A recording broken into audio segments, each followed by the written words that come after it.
అల్లు అర్జున్ గారిది గొడవలు జరుగుతూ ఉంది చూస్తా ఉన్నాను.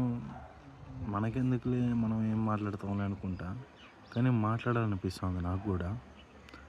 ఇప్పుడు మన ప్రపంచంలో ఎన్నో జరుగుతూ ఉన్నాయి. ఘోరాలు ఘోరాలు జరుగుతూ ఉన్నాయి. అది వదిలేసి ఆయన్ని పట్టుకొని ఏం సాధిస్తారు? హ్మ్. అసలు ఆ సినిమాకొచ్చినది వాళ్ళ ఫ్యామిలీ వాళ్ళది తప్పంటారా? హీరో తప్పంటారా? హీరో తరపునొచ్చిన ఫ్యాన్స్‌ది తప్పంటారా? ఎవరిది తప్పు? అది జరిగిపోయింది. ఆ సిట్యుయేషన్ ఎవడు కలగనలేదు. ఎవడు ఊహించలేదు. అలాంటప్పుడు మనం మనం అతన్నే శిక్షించాలని ఎంతవరకు కరెక్ట్ అది మీకే వదిలేస్తున్నా. అది కరెక్ట్ గాదు. దయచేసి చాలా తప్పనిపిస్తుంది. తను క్షమాపణ చెప్పుకున్నాడు. తను ఇవ్వాల్సింది ఇస్తానని చెప్పిండు. అయిపోయింది. జరిగిపోయింది గదా! దీన్ని బట్టి